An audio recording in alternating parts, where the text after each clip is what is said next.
Իրան-Հայաստան զորավարժությունը գիտեք ում նախաձեռնությունն է։ Դա զորավարժություն չի, ավելի շուտ կարելի է ես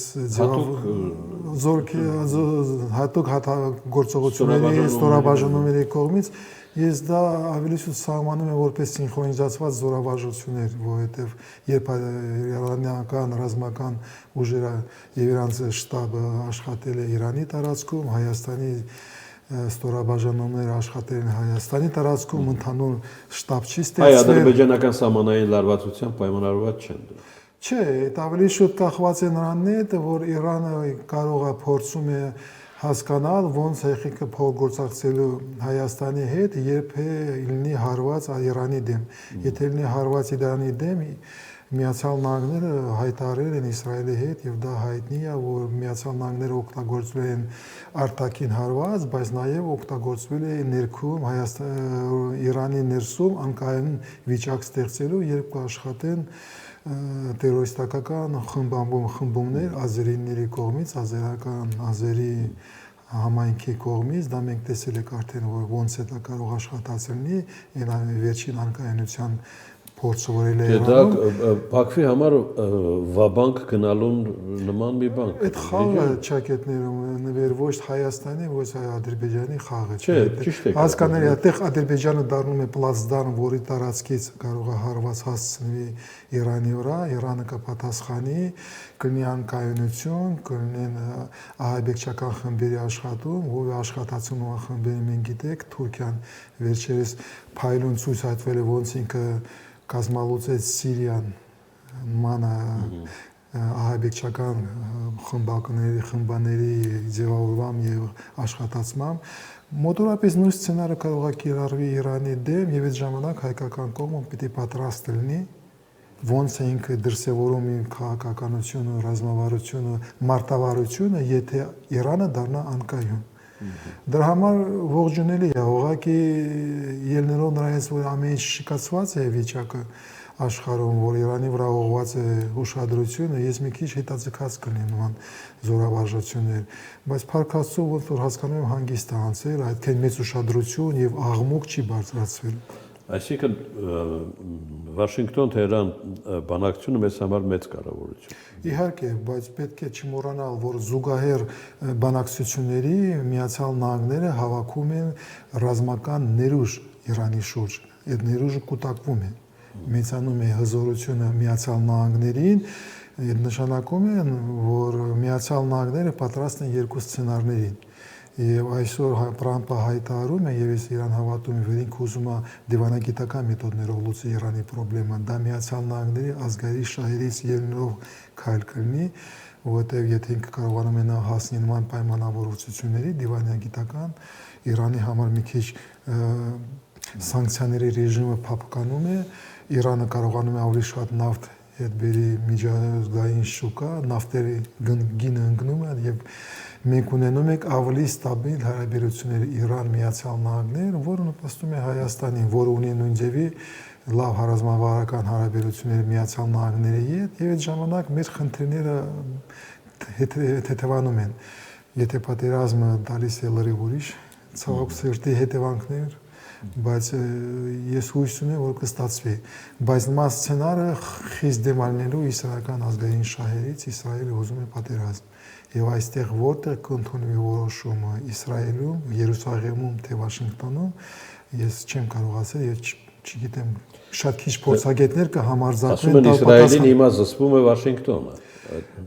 Կա այդպես ասված, եկել է վիճակը, որ չես կարող ասես ով պոչնա խաղալու շնով, թե շուննա խաղալու պոչով։ Լինում է պավայճակ, երբ պոչը կարողանում է թելադրի վիճակ շնին։ Դրա համար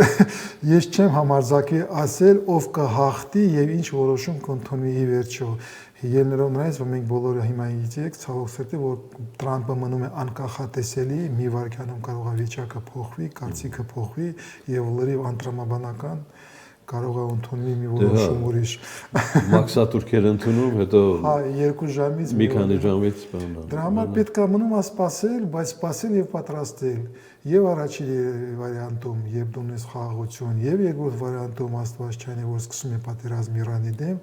Հայաստանը պիտի մտածի ոնց է ինքը ամրացնում իր սահմանները, ինչ է ինքը անում, որ չլինի մեծ հոսք փախստականների Իրանից դեպի Հայաստան, պատկերացրեք, որ Սյունիք սահման անցնում է մի քանի 100,000 ազերիներ, կանայք, երեխեք, ոնց ես դա անելու, դու իրավունք չունես թույլ տաս, որ դա տեղի ունենա, որտեղ չես կարողանալ հետ քշես եւ այլ, դրա համար դու պիտի մտածես ոնց ես լուծելու այդ խնդիրները, որովհետեւ այնտեղ կանգնած են հիմա Հայաստանի սահմանապահները, միայն Հայաստանն է որոշում, եւ դու այսօր պիտի անես շտաբ քայլեր, ոչ թողես նման սցենարի զարգացումը եւ իրականացումը։ Ինչ ես անում, ոնց ես անում, որ սահմանը որևէ մի փախստական չանցնի։ Եվ դա պիտի անես ցավոք սրտի ավելի շուտ ռազմական մեթոդներով։ Դու պիտի իմանես ականապատես, ասենք, քո սահմանը Իրանի հետ, որ բոլորին տեղյակ պահես փախստականների, իրանների, որ ականապատված է, որ ոչ մեկը չհամարձակվի անցնի Հայաստանի տարածք։ Մեզ համար դա կարող է լինի ռազմավարական սպառնալիք։ Լավ, պայմանագրի շուրջ վեճը ինչ-որ կերպ հասկանալի է։ Սահմանազատումը ձգելու հարցը մնում է բաց։ Եթե հիշում եք, մենք խոսել ենք դրա մասին, ես միշտ ասել եմ, որ այստեղ չկա սահմանազատում։ Ադրբեջանը օգտագործում է դիվանագիտությունը որպես ռազմական գործիք, հասնելու իր նպատակներին, վերցնել ռազմավարական նշանակություն ունեցող ռազմավարական նշանակություն ունեցող բարձունքները։ Ադրբեջանը օգտագործել է դիվանագիտական մեթոդները, դիվանագիտական գործիքը ռազմական նպատակների հասնելու համար, վերցնել բարձունքները։ Եվ ամեն ինչ հանգստացել է եղել է։ Ադրբեջանը հասել է բացարձակ հաղթանակի, ռազմական հաղթանակի, երբ վերցրել է իր ուզածը առանց որևէ փամփուշտ կրակելու։ Պատմության մեջ ռազմավարական մտքի մեջ դա ձևավորվում է որպես բացարձակ հաղթանակ։ Հիմա սահմանազատումը այդ խնդիրը չի լուծում։ Սահմանազատումը չի լինելու, սահմանազատման process-ը Ենթադրենք լինելու է։ Սահմանազատման process-ը դիվանագիտական, եթե մենք խոսում ենք դիվանական միջազգային օրենքների շուրջ, տեղի ունենում խաղաղության պայմանագրի ստորագրումից հետո։ Երբ ստորագրում է պայմանագիրը, գալիս է խաղաղություն, սովորաբար 5-6 տարի սպասում է, որ հասարակությունները երկու երկրների հանգստանան, այդ ժամանակ սկսում է սահմանազատման process-ը, որը երկրյալ ժամանակ տասնյակ տարիներ կարող է շարունակվի։ Այստեղ Նիկոլ Փաշինյանի կողմից տեղի ունենում մանիպուլյատիվ գործողություն եւ սահմանազատումը ներկայացնում է որպես մեծ նվաճում։ Իսկ Ադրբեջանի կողմից նորից են կրկնում, դա հնարավորություն է վերցնել իր վերահսկողության տակ բարձունքները եւ հիմա Ադրբեջանը վերահսկում է, ուղիղ վերահսկում է Հայաստանի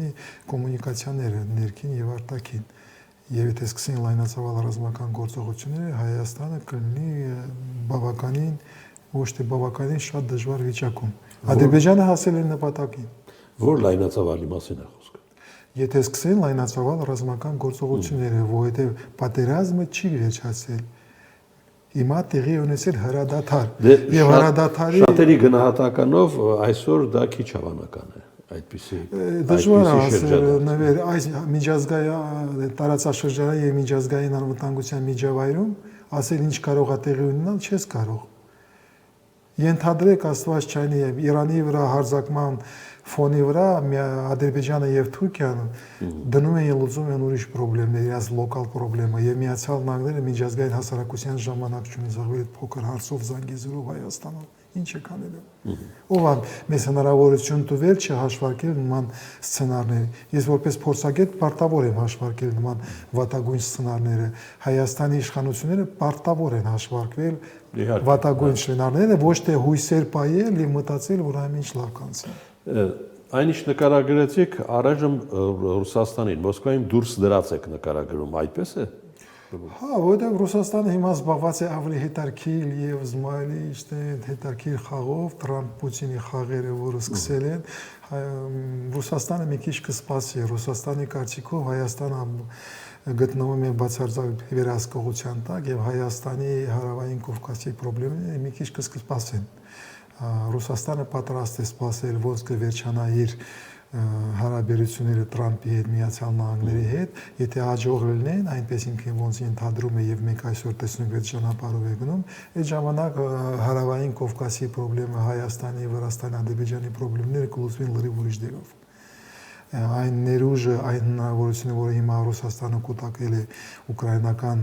ֆրոնտում եւ Ուկրաինայի դեմ, եւ քաղաքական եւ ռազմական ներուժը կօգտագործվի ուրիշ ուղղության վրա եւ այդ ժամանակ մեկ կունակ լրիվ ուրիշ խնդիրներ։ Եթե Պուտինը եւ Թրամփը գան համաձայնության։ Բայց ես համոզված եմ, որ դա տեղի չի ունենալու մոտիկ ամիսները։ Իսկ ռազմավարական հորիզոնները ինքան հիմա ցածր են, որ 1-2 ամսուց ավել մտածել, կանխատեսել ուղղակի հնարավորություն չկա։ Ես ուզում եմ տեսնել ոնց եք մեկ վերջացնում ապրիլ ամիսը, ոնց եք մտնում մայիսը սովորաբար հայ ժողովրդի եւ Հայաստանի համար լավ ամիս է լինում։ Դրա համար ապրիլ, մայիս ավելի հեռու ես ուղղակի չեմ կանխատեսում, չեմ հաշվարկում եւ չեմ ուզում հաշվարկած լինել։